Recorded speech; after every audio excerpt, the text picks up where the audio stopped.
Hey folks, this is Mr. MegaManFan, and you know all the things to do: like, share, comment, subscribe. Each one of them helps the channel out, and I appreciate it. Today, I'm going to look at 4 random PC Engine games that I picked up loose.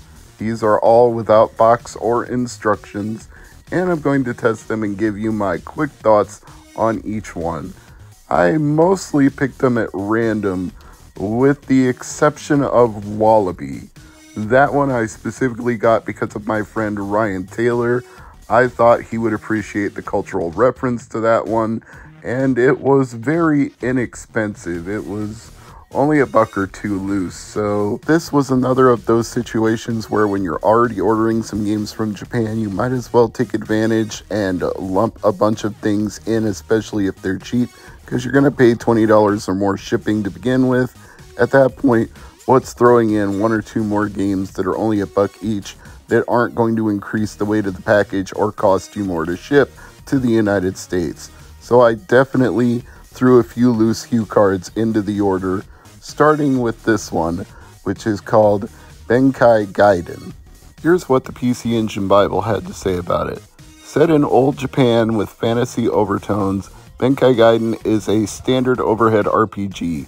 Battle scenes are random and turn-based, with a quite nice bit of music, and the game relies very heavily on Japanese text-based menu systems, which I found, to my dismay, made it very hard for me to play because I didn't get properly equipped and I almost immediately got killed.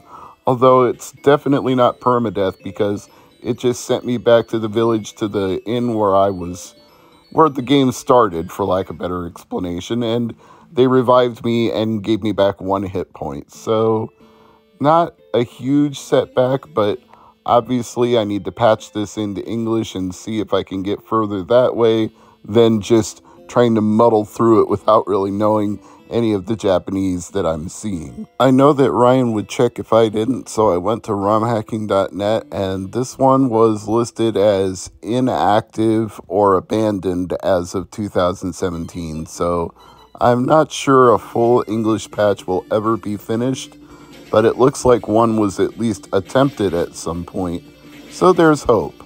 I wouldn't know if there's a lot of hope, a little hope, or no hope whatsoever, but hope is definitely a word in play.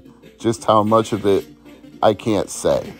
There is some good news at the PC Engine Software Bible, though. This game was apparently successful enough to get a sequel on Super Famicom, and I'm willing to bet there's a better chance that one's been translated than the original game.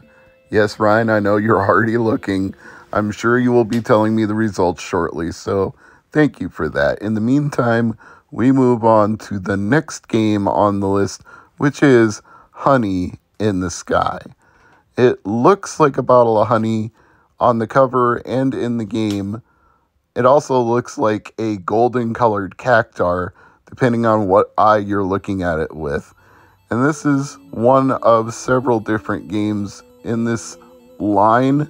I know there's also Honey on the Road, but Honey in the Sky is the one we're talking about today, which is a shooter with a steep difficulty curve because you die once and the game is over and you go back to the beginning. But I'll let PC Engine Bible tell the story. Quote, of all the PC Engine games that I have played, Honey in the Sky is one of the most memorable I have ever played, full of original ideas, especially the graphics. The first stage is very plain, but from stage 4 onward, it's just full of creativity. The last stage is an Escher puzzle picture come to life.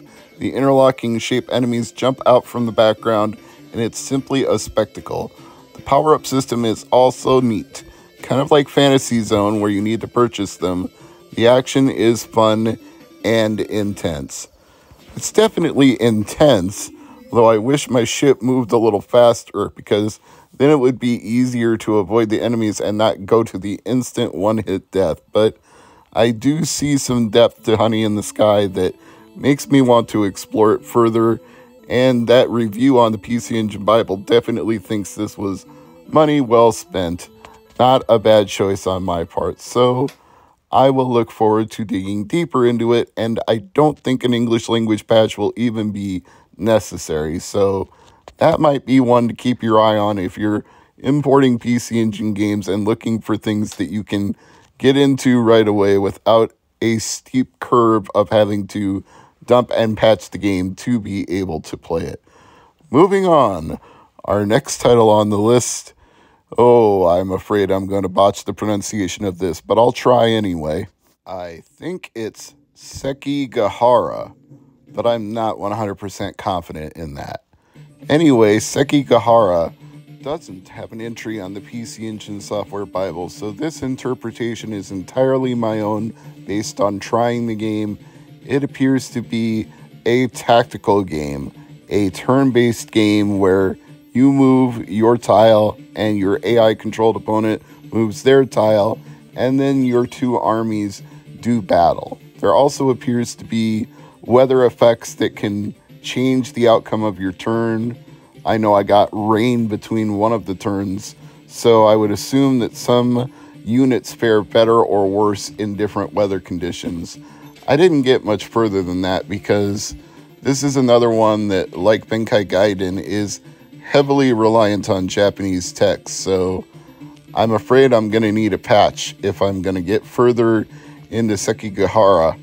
And I'm also thinking that's not likely if this game is so obscure that even the PC Engine Software Bible doesn't have an entry for it. That won't stop Ryan from looking, so more power to you, my friend. If you find something, I know you'll tell me about it, but I'm not regretting the choice either way. When you get a PC Engine game for $1, you can either win or lose with that kind of situation, and I never feel bad about it, even if I can't figure it out or play it without dumping it and patching it. I'd still rather have it than not have it. So we move on to the final entry in the series. This one's called Wallaby, and, well, just imagine if Chocobo Racing was a PC Engine game, but instead of humans betting on chocobos, you're bunny rabbits betting on wallabies. No, I'm not kidding. I'm not exaggerating. It's exactly what this game is. I was getting BMO vibes from Adventure Time. You know, that reboot, The Distant Lands, where BMO's hanging out with the bunny people on the space station. Except this is on Earth, not a space station. And I don't think they were betting on races, although Mr. M might have been betting, because he sure seemed to like gambling and games of chance. Anybody buy the theory that Mr. M was actually Finn's dad? Because I kind of do. I think the voice actor was even the same. I digress. I'm getting off the point here. What I'm saying is, Wallaby looks at first like it's going to be a traditional top-down RPG, but then you wander into a specific area, and all of a sudden, it's a Wallaby race. And the nice thing about that is you can change the camera focus to whichever one of the racers you want. So if you're rooting for one that's behind, you can set the camera and hope they catch up, or if one takes the lead, you can switch the camera to that one and follow it all the way to the finish. So there's some interesting gimmicks in Wallaby that intrigue me enough to make me want to find a patch for this and see how much further I could get with it. So let's take a quick look at ROM hacking and save Ryan the work, shall we? Oh, that's unfortunate. I got an error back saying your search Wallaby at site romhacking.net did not match any documents. That means no entry for it, no forum discussion of it. It seems this one might just be too obscure for the people who are making patches of games. So maybe this will make it less obscure.